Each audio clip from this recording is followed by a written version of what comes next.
Hi friends, নমস্কার। Chandrima blog পাঁচমিশালে আজ গুরুবারের জন্য নিরামিষ রান্না করব। তার জন্য সাদা তেল, শুকনো লঙ্কা, তেজপাতা আর রাঁধুনি ফোড়ন দিয়ে দিচ্ছি। আর এখন 8 ধরনের সবজি নিয়েছি, ওটাই দিয়ে দিচ্ছি।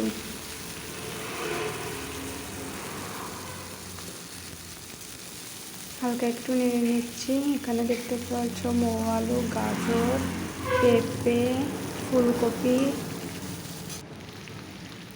আলু, মিট কুমড়া।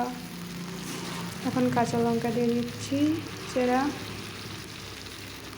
হলুদ আর নুন দিয়ে দিচ্ছি। হালকাভাবে নাড়িয়ে নিচ্ছি।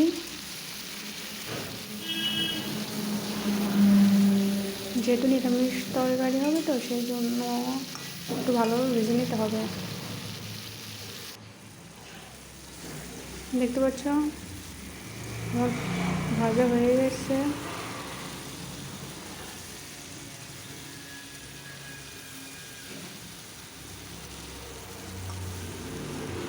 এখন আমি জল দিয়ে দিচ্ছি।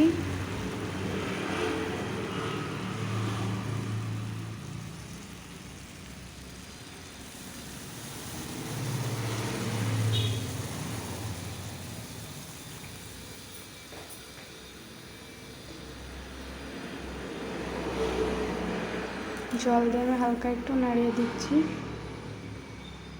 এখন আমি ঢেকে দিচ্ছি 25 মিনিটের জন্য। 25 মিনিট হয়ে গেছে। দেখতে পাচ্ছ তরকারি ঝোল উঠে গেছে, সব সবজি সিদ্ধ হয়ে গেছে। এখন আমি নেড়ে দিচ্ছি।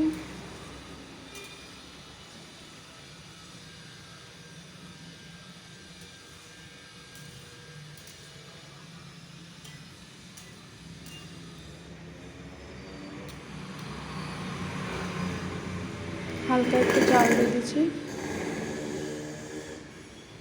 হয়ে গেছে আমার রান্না শেষ, আমি নামিয়ে নিয়েছি। দেখতে পাচ্ছ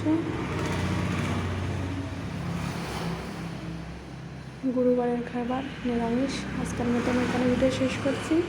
my channel subscribe, bye bye, tata.